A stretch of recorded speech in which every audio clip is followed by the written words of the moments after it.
Well, thanks everyone for joining me today. I'm very excited about our presentation today. We have a great guest, and I will bury the lead a little bit here and tell you about her in a few slides. But I'm very excited to bring you this topic today. We are talking all about MSP contracts, specifically why should MSPs have customer contracts?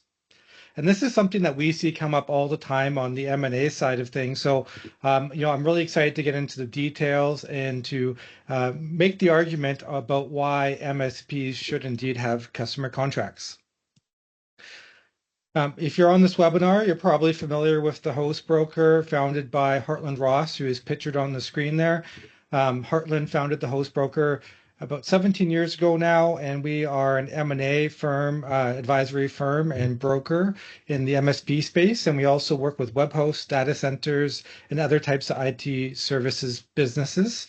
And if you are interested in more information, you can go to our website, thehostbroker.com, and we have a free evaluation available on our website. And that brings me to today's guest, who is Ann Hall from ITagree. And Ann founded ITagree to provide legal agreements as a service for MSPs over much of the world, including the US, Canada, the UK, Australia, New Zealand, and Europe. And she founded ITagree after 25 years of being a lawyer, specifically in the IT realm. And the website is up on the slide there, and you can go to www.itagree.com to find out more information. And thanks so much for joining us today. Oh, thanks, Devin. I'm delighted to be here. It's a great to chat with you today, and obviously it's a topic near and dear to my heart, and I think will be really valuable for everyone. Yeah, I'm excited about it too. As soon as we met and you reached out, I was like, I know I need to have Ann on a webinar. This is a topic that comes up so much on the M&A side of the business, both from sellers and from buyers. So, without further ado, let's get into it. Sure. So this is our generic legal disclaimer, and I almost feel obligated to read this at 10 times speed, but I will resist the urge. But this, just to be clear, while this is not legal advice, and we would certainly encourage you to talk to your own attorney before adopting any of the discussion that we have here today. So the first question we have up on the slide here is, what are the impacts of customer contracts from an M&A perspective? And Anna, ahead of this webinar, I was thinking about this and kind of doing a little bit of a tally in my head about the recent MSPs that I have sold. And I think it's about 50% of the MSPs I've sold recently actually do not have customer contracts. Mm-hmm. And it's not a deal breaker in M&A, but it does have some implications. The first one is it does have an implication on the valuation of an MSP. And what I've found is it doesn't have as large of a value of an impact as maybe some people might think, but it does have a mild impact, maybe in the 10% range approximately. But where it has a bigger impact is on the payment terms. And I know that you've had some experience working with MSPs on the M&A side of things as well. So you've probably seen this as well. But if you're a buyer looking to acquire an MSP that doesn't have customer contracts, the obvious concern is going to be risk. They are going to say, hey, like these customers could go away as soon as the deal closes, and there goes my investment.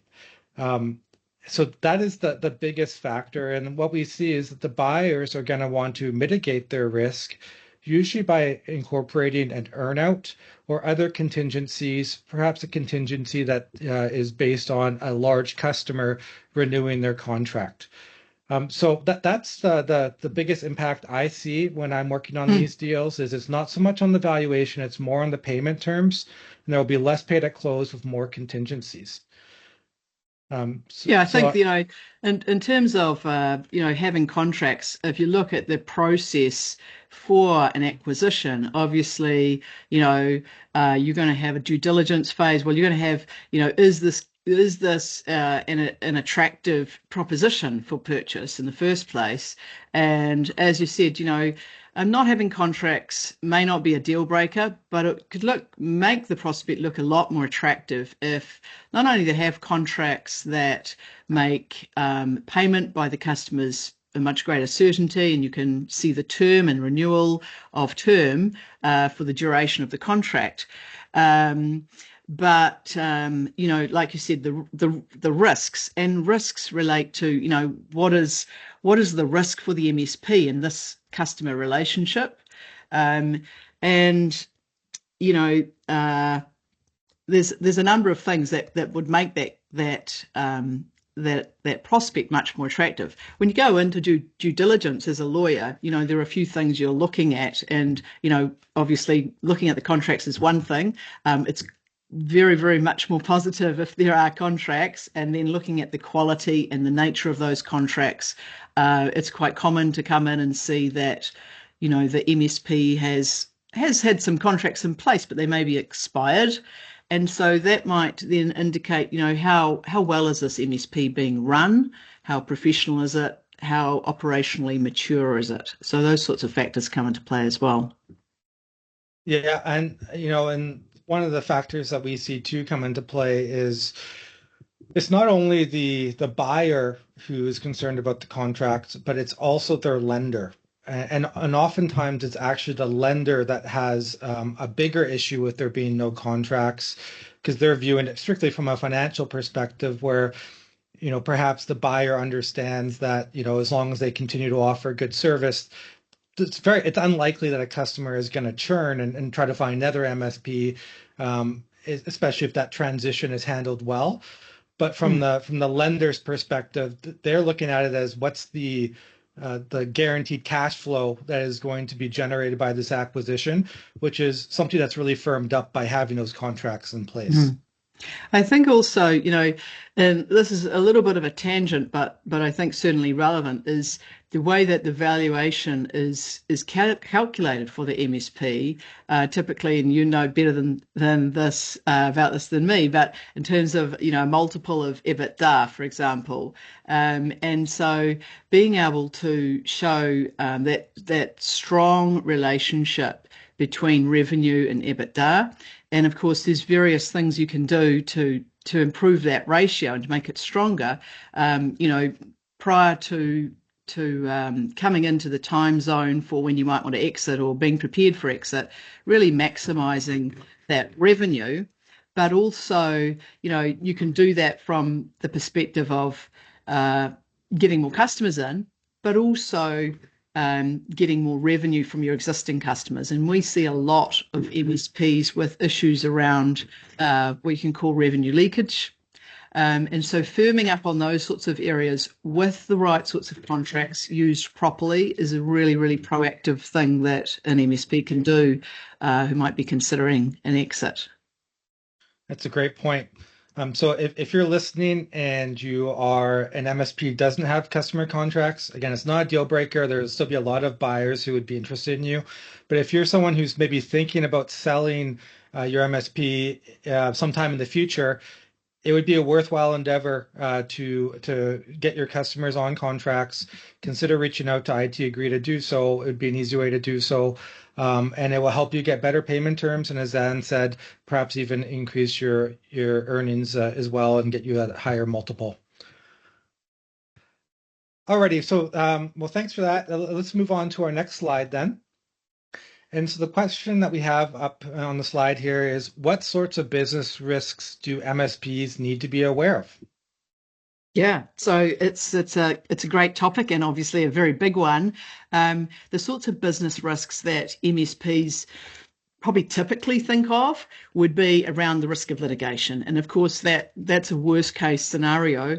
And I have to say that, yes, it certainly is a business risk, but there are a whole range of other risks, which I would call the everyday types of areas of business risk that MSPs have to deal with. And, we often hear MSPs saying, well, I've been in business for 20 years and I've never had a problem. And what they really mean is that they've never faced litigation. But have they had problems? Absolutely. And so the sorts of business risks, or you could say problems, that MSPs need to be aware of and which can be dealt with, fortunately, by the use of the right sort of contracts. Things like in scope, out of scope. It's an age-old problem, and as you noted earlier, I've been an IT lawyer for many, many years, and I've seen this since the early 90s. The in scope, out of scope issue. So that's a big business risk right there, because I mentioned revenue leakage earlier. Getting that area of in scope, out of scope, much more clear will really reduce that business risk. Aside from that, there's areas where MSPs are not being paid for their work or not feeling like they're able to charge for their work. Areas of, what sort of level of responsibility do MSPs have when reselling cloud services? Leading on to that, what's their responsibility around cyber attacks or security issues? The issue of, what are the customers' obligations? Because they create a big business risk area for MSPs as well. If you're expecting that customers are going to do their part and they don't, perhaps they just see it as a one-way relationship when really it's a strong two-way relationship, and the customer needs to do their part as well. So there's those sorts of things. Another area of business risk is to do with missed upsell opportunities. So, in terms of maximizing your revenue for, potential exit in the future, if you can really maximize those upsell opportunities, you're in a much stronger position. And the way that contracts work around that is really quite interesting, in that, so many MSPs find their customers think the MSP is taking responsibility or is responsible for everything. And so the customer's making a lot of assumptions. If you can really be clear about the different services that are being provided, you then create that much clearer upsell opportunity. Okay. Yeah, I can imagine that, especially being the case for if there's an MSP offering co-managed, being crystal clear about who has responsibilities where between yourself and the client. So if there is an incident, there's no finger pointing. I can imagine that would come up quite often. Yeah, that's right. Yeah, co-managed services is a whole topic unto itself. Adding a whole a range of additional business risks, and something that people need to be really clear of if they're entering into those sorts of relationships. Yeah. The other thing that came to mind for me is when you talk about how MSPs will say we've never had an issue with litigation, therefore we don't need customer contracts. It reminds me of what customers might tell MSPs about cybersecurity. Like, we've never had a ransomware attack or an issue, therefore we don't need cybersecurity. It's very along the same lines there. So that's right. Yeah, yes. something to consider. So although for those sorts of MSPs that have never had a problem, and there are a lot, of course, the litigation scenario is still rare for MSPs, fortunately, even in North America. But we need to attend to that in the contracts. But all of the other sorts of issues which MSPs would relate to, and that I've mentioned a few, that happen every day, every week, every month, regardless really of the maturity of the MSP. And those are the sorts of concerns that, while MSPs are providing amazing services, we often find that the business owners are somewhat nervous or concerned about certain areas of business risk in their business. Thanks for that, Anne. That's really helpful. And so the next question we have here is, how can MSPs protect themselves when customers don't adopt their recommendations? And how do contracts play into this? Yeah, good question. So yeah, and again, we see this one all the time, because the MSPs trying to do a great job for the customers all the time, and the customers can tend to want to adopt the less expensive options, not take up projects or not take up new services perhaps when they should, or when the MSP recommends that they do. So the main thing here is around getting contractual protection. So provisions in your contract about the commitment from the customer to take up reasonable recommendations. That said, when a recommendation is actually made, it's prudent to put that in writing, and indeed, even more preferable would be to get the customer to sign that. So, I had an interesting discussion actually only yesterday with an MSP, again, because it comes up again and again. This particular MSP had issues around making recommendations, and should they send out something for the customer to get signed, and then the customer doesn't sign it? What is the scenario there? So it's different for different MSPs as to the level of notification and requirement on customer to get things signed. But if you lay out something that says, here's the recommendation, you've decided not to take up this recommendation at this time. Our recommendation was made in light of these risks.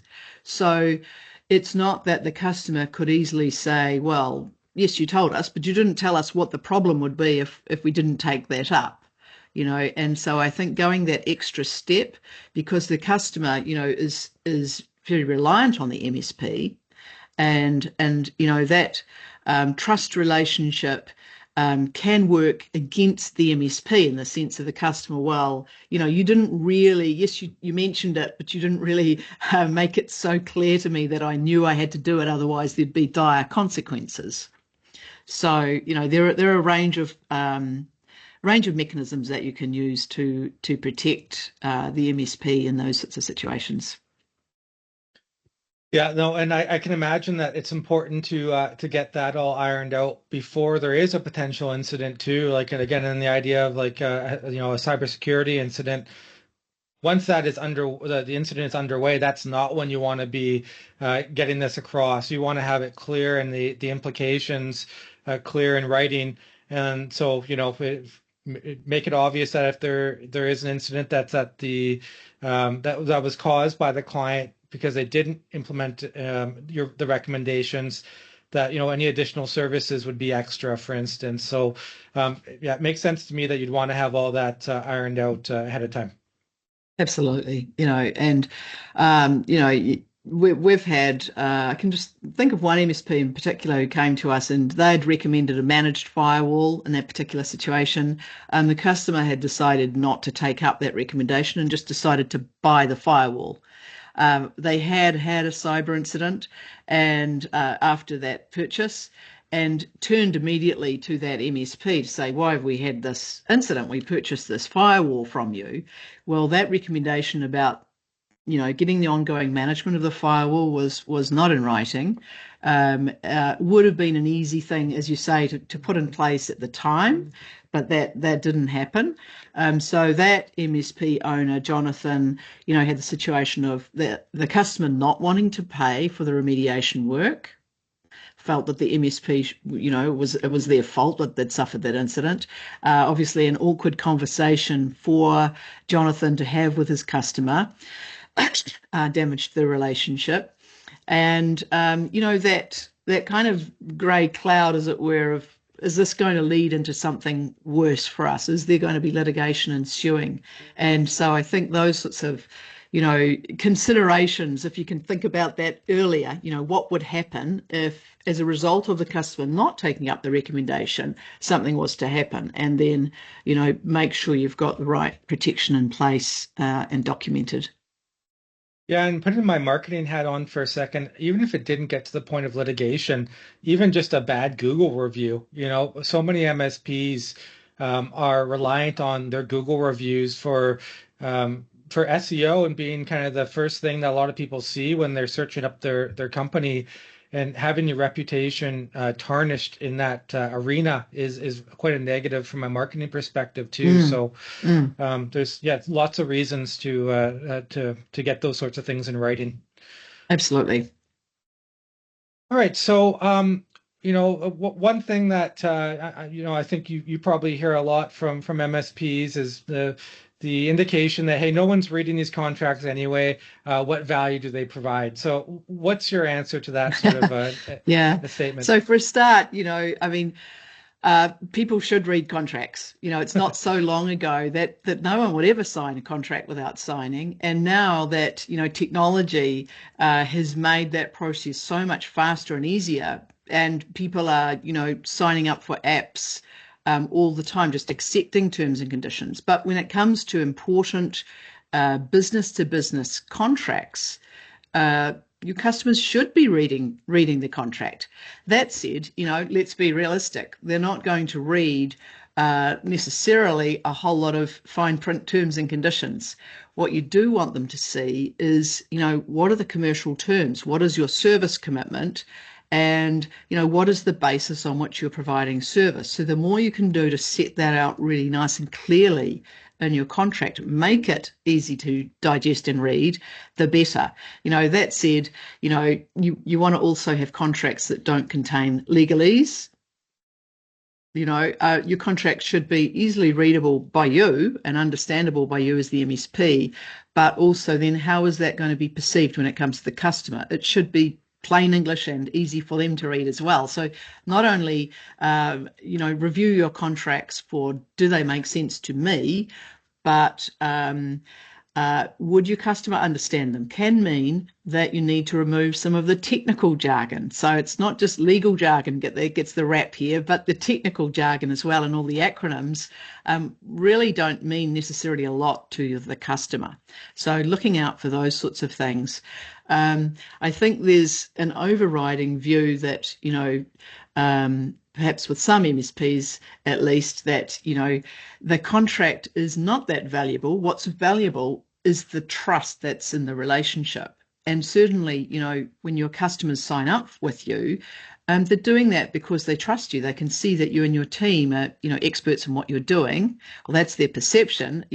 Typically it's true, of course. And so they trust you. And that trust is, while essential, in itself causes problems. So we need to get to the point of being able to break down that trust. And really what I say is break down that barrier of expertise between, the MSP up here with all the skills and expertise and the customer down here just relying on the MSP and having that strong trust. The contract can help with that in terms of setting out nice and clearly in a way that the customer can understand and engage with what is actually happening, what are the services being provided, and on what basis are they being provided, so making that super clear. Yep. And maybe even you mentioned the legalese. I'll also add, like, how about punctuation? I mean, I've seen some contracts where the punctuation makes the contract almost unreadable on its own, like just using simplified sentences. And I suppose, also just encouraging clients to review it with their own attorney, right? To make sure that they fully understand everything, even if there is some legalese in it. Make sure that they're protected by having their own legal representative review it as well. Yeah, well, certainly getting guidance from someone who understands, and has got that strong experience in IT contracts. Totally agree. All right, so next one here is how can MSPs de-risk the reselling of cybersecurity services? I mean, this is such a big one these days. On the M&A side of things, we're seeing a lot of activity in M&A that is being brought about by the more difficult cybersecurity landscape. Small MSPs that just don't have the security chops, they're just seeing too much risk. They're having trouble getting cybersecurity insurance. And that's actually a driver for M&A. We have these smaller MSPs that are selling for that reason. So what are your thoughts on how MSPs can de-risk selling cybersecurity services? Yeah, so it's a vital topic and a vital endeavor to de-risk that reselling, because it's something that all MSPs are doing, and the cybersecurity services in particular are becoming more and more of a key part of the MSP's offering. I mentioned the example earlier of Jonathan with the firewall, and in that case, when we looked at the vendor's terms, it didn't offer a lot of protection for the customer. So if you think about that, when the MSP is reselling cybersecurity services, they should be looking to make sure that they're not taking on the risk of that cybersecurity service working, functioning, performing, being available as intended, because the MSP themselves have got no control over that, right? And if you look at the vendor terms as we do, and the one with Jonathan in particular, when we looked at that vendor in their terms said, and I'm summarising here, that they gave no representation, warranty, or an indemnity that the product, which was a firewall, would detect, identify, or disable anything harmful. So MSPs need to be aware of that. And you can see there the vendor is not taking full responsibility for the product, far from it. So the MSP, why would the MSP take responsibility, That said, wrapping a service around the cybersecurity service and being careful about the commitments that you're making, that those sorts of commitments that you're making are within your control. So if you're providing monitoring services and you're taking that feed from the cybersecurity product itself, if that feed and information coming through from the vendor's product is only providing certain alerts and you're passing that on, you're not doing more than that to monitor any situation. You're just passing on that information. And there may be other services that you're providing if there is a cyber incident, but those you need to be recognizing in your contracts that those those might not be your regular monthly services. They might be beyond, and being able to price for that appropriately. Yeah, did you? What comes to mind for me is, did you follow the saga with CrowdStrike? I think it was Yes. last year. Everyone woke up, or not everyone, but many airlines and airports and variety of other large companies and small companies woke up, and their Windows computers were non-functional, and had to be manually rebooted. So in that sort of a situation, obviously from the MSP's perspective, they didn't really do anything wrong. It was the vendor's fault. But then the MSP is going to be the one who goes in and actually spends the time rebooting the machines. So, is that kind of what you're talking about? How would a contract help protect an MSP from that situation? Yeah, so the selling of the product needs to be identified and made clear to the customer that is something that perhaps, and in most cases you can have it so that the customer is accepting those vendor terms, and the MSP themselves is not taking responsibility for the performance, the functionality, the availability of the product. So it's really identifying that to the customer and helping them to understand that within the contract. Now, that's where the contract needs to be clear, not only in the content, but in the way it's laid out, so that the customer can readily see that information, and really helping and encouraging the customer to actually read the contract. All right, so the next one we have here is, what is an assignability clause and why is it important? And and I suggested that we add this one to the talk today because I see it come up quite often on the M&A side of the business, and it's one of the standard questions that we ask our sellers is, do you have an assignability clause? And so maybe we can just start off with, what is an assignability clause? Yes, an assignability clause provides for the transfer of rights under a contract. There are various forms of assignability clause, and as the MSP, looking for an exit at some time in the future, sooner or later, all MSPs are going to exit their business in some way. They would be wise to certainly include an assignability clause, but an assignability clause that is going to assist them and make that sale and purchase process easier. So, for example, one that so it basically allows for the transfer of the rights under the contract to the purchaser. Okay. If there is a sale of all the shares in the company, that's a separate issue because the owner, the company, effectively stays the same throughout. But if there's a sale of the going concern of the actual business, then the assets need to be transferred, and one of those is the rights under the contracts. I mentioned assignability clauses that can make the process harder or easier. Harder would be, when you're doing due diligence and looking through all those contracts for the purchaser.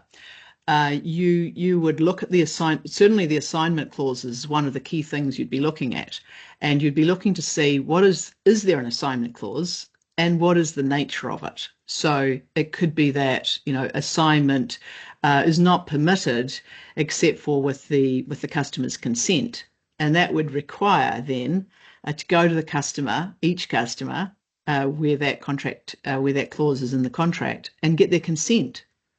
Okay, that can be an issue, not only for the timing and the practical, the way that you're going to go about that, but also for confidentiality. In the process of the acquisition, oftentimes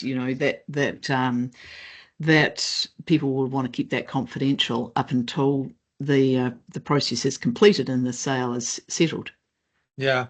And totally, usually in an ideal world, no customers find out until the closing date, the very earliest.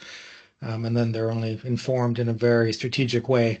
And it reminds me a lot of the first question we talked about, just the absence of customer contracts. This is similar here where, not having an assignability clause doesn't mean that the business is not going to be able to be sold. But it just poses more risk from the buyer's perspective because it's going to give the customer an out if they did want to change their MSP. Now, in practice, what we've seen is that it doesn't actually lead to a lot of churn so long as the transition is handled well. But if the customer was already feeling a little bit, unhappy with the service, and had their eyes on their contract recently to realize that there was no assignability clause, they might take the opportunity to exit, and at which point there would be no recourse. So it's in a similar boat to not having customer contracts. It's definitely a best practice and will help reduce the risk from a buyer's perspective, which ultimately means better payment terms from a seller's perspective. Absolutely. You want to put as few obstacles in the way as you can. And so certainly having the right sorts of contracts and being able to show that you've used them properly, and having things like an assignment clause in the contract, a suitable assignment clause, is going to make that process much smoother. And so our last question in today's presentation, I wanted to give you a chance just to tell our listeners a little bit more about ITagree. So how does ITagree work with MSP clients? Sure. So ITagree works globally with MSPs. We have a global team, and as you mentioned earlier, we're working with MSPs in Canada, in the US, in the UK, certain European countries, Australia, and New Zealand. So we're working with MSPs day in and day out. We have a subscription offering, which is intended to make it much easier for MSPs. We're totally aware that contracts and dealing with contracts is not everyone's favorite thing. So we want to make that easy. We provide agreements. So we are very focused on getting MSPs the right sorts of contracts for the services that they're providing, along with support in using them. And having the right contracts is very much the first step. After that, there's things like, using contracts with your quoting tool. How do you do that, and how do you make your sales process seamless? How do you get support, if one of your customers raises an issue on a clause, or if you want to change something in your managed service or add a new service? So we provide agreements and support in a subscription offering to MSPs globally. Thanks, Anne. That's great. And listen, I really appreciate your time today. I know I learned a lot. I anticipate that our viewers are going to have similar sentiments. And this is a great topic for our audience. And if you have any additional questions, Anne's contact information was at the beginning of the presentation. We'll put it into the description on YouTube here as well. Please reach out to Anne if you have any questions on how you can work with ITagree. And if you are interested in selling your MSP in the future, I would just want to emphasize that getting customer contracts is underway. If you don't already have them, it's a great idea. It's going to get you way more favorable payment terms. You're going to get more money at close. You're going to have less money tied to an earnout or other contingencies, and it's well worth the effort. So thanks so much, Anne. Really appreciate your time today. Thanks, Devin. Great to talk with you. Thank you.